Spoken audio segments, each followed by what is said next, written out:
Assalamu alaikum viewers, how are you all? It's me Engineer Shaidanam and our today's topic is the law of conservation of momentum. First of all, हम थोड़ा सा इसकी statement पे बात करते हैं.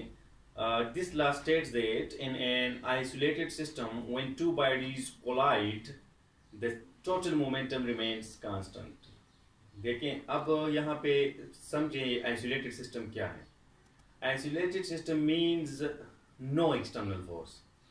यहाँ पे कोई भी एक्सटर्नल फोर्स नहीं होता. फॉर एग्जांपल एक सिस्टम है, हम एक सिस्टम कंसिडर करते हैं तो दो बॉडीज है और वो दो बॉडीज एक ऐसी एनवायरनमेंट में है, एक ऐसी जगह पे है कि जहाँ पे उस पे बाहर से कोई और एक्सटर्नल फोर्सेस नहीं है. एक बॉडी भी एक फोर्स की वजह से मूव कर रही है, दूसरी बॉडी भी एक फोर्स की वजह से मूव कर रही है. एक बॉडी भी एक फोर्स की वजह से मूवमेंट जो कर रही है उसमें भी एक एक्सेलरेशन है, उसकी कुछ वेलोसिटी है. दूसरी बॉडी भी जो मूव कर रही है वो भी किसी वेलोसिटी के साथ मूव कर रही है. तो ये दोनों बॉडीज जिन फोर्स की वजह से मूव कर रही है सिर्फ उसी फोर्स की वजह से मूव कर रही है, बाहर से कोई और एक्सटर्नल फोर्स इस पे नहीं है. तो इसको हम कहते हैं आइसोलेटेड सिस्टम. क्लियर? तो देखिए जिस तरह हमारे पास ये दो बॉडीज है, body of mass m1 and body of mass m2. एक का मास m1 है और एक का मास m2 है, आप देख सकते हैं. और यहाँ पे जो m1 मास वाली बॉडी है वो एक वेलोसिटी v1 के साथ जा रही है और जो m2 मास वाली बॉडी है वो वेलोसिटी v2 के साथ मूव कर रही है, जा रही है बिफोर कोलिजन. अभी इन दोनों के दरमियान कोई कोलिजन नहीं हुआ इन बॉडीज में. अब जब ये बॉडीज आपस में टकराएं, कोलाइड करे, तो ड्यूरिंग कोलिजन आपको ये नजर आ रही है ये बॉडीज. और एक बॉडी जो m1 है वो m2 पे जो फोर्स लगा रही है वो एक डायरेक्शन में है और m2 जो m1 पे फोर्स लगा रही है तो वो बिल्कुल ही अपोजिट डायरेक्शन में फोर्स लगा रही है. अब देखें यहाँ पे आफ्टर कोलिजन क्या होगा. आफ्टर कोलिजन ये बॉडीज वापस जो है दूर दूर हो जाएगी और as a reaction of the opposite force. यहाँ पे देखिए हम एक चीज देख रहे हैं कि एक बॉडी ने जो फोर्स लगाया फॉर एग्जांपल दूसरी बॉडी पे राइट डायरेक्शन में, तो दूसरी बॉडी ने अपोजिट डायरेक्शन में, लेफ्ट डायरेक्शन में, अपोजिट डायरेक्शन में उस पे इन रिस्पांस फोर्स लगाया. तो यहाँ पे न्यूटन थर्ड लॉ भी है इंक्लूड हो गया है. ठीक है, इसमें इसको भी अपने जहन में रखें, अभी हम इसको इस्तेमाल करेंगे आगे. तो आफ्टर कोलिजन हम कंसिडर करते हैं कि जो बॉडी m1 थी उसकी अब नई जो वेलोसिटी है कोलिजन के बाद वो v1 डैश है और जो बॉडी m2 है उसकी जो नई वेलोसिटी है आफ्टर कोलिजन वो है v2 डैश. ठीक. और मोमेंटम में हमने पहले एक law of conservation of momentum and Newton second law of motion वाले टॉपिक में हमने डिस्कस किया था कि F dot T is equal to Pf minus Pi in force into time. This was impulse वाले टॉपिक में. ठीक है, is equal to final momentum minus initial momentum.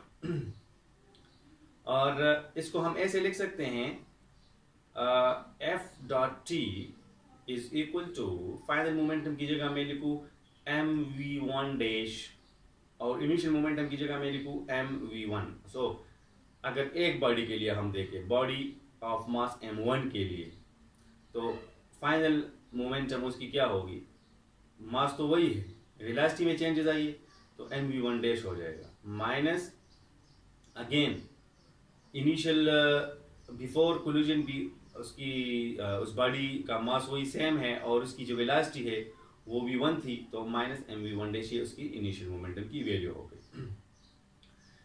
और ये जो है this is for the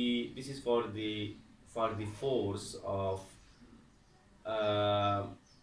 body m1 on m2. Body m1 ने जो m2 पे फोर्स लगाया है. ठीक है, अब इन रिस्पांस m2 ने भी तो m1 पे फोर्स लगाया है, तो हम इसको ऐसे लिख सकते हैं f डैश, उसको हम नाम देते हैं f dash dot t is equal to, वो हमारे पास क्या आएगा, क्योंकि बॉडी m2 ने फोर्स लगाई है अब इन रिस्पांस, तो हम इसको लिख सकते हैं mv2 डैश माइनस mv2.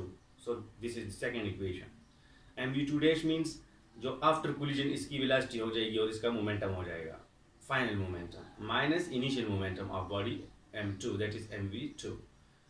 अब इन दोनों इक्वेशंस को हम क्या करते हैं, ऐड करते हैं। अब जब हम इसको ऐड करेंगे तो क्या होगा, राइट साइड्स आपस में ऐड हो जाएंगे और लेफ्ट साइड आपस में ऐड हो जाएंगे। तो जब राइट साइड्स आपस में ऐड हो जाएंगे तो इससे क्या आएगा students, f dot T plus f dash dot T is equal to mv1 dash minus mv1, this is equation number 1, plus इसके साथ हम ऐड करते हैं इक्वेशन नंबर 2 के लेफ्ट साइड को, that is mv2 dash minus mv2, ये आपस में ऐड हो गए। और अब f dot T plus f dash dot T में से t कॉमन है तो f plus f dash into T हम इसको ऐसे लिख सकते हैं, ठीक। अब देखें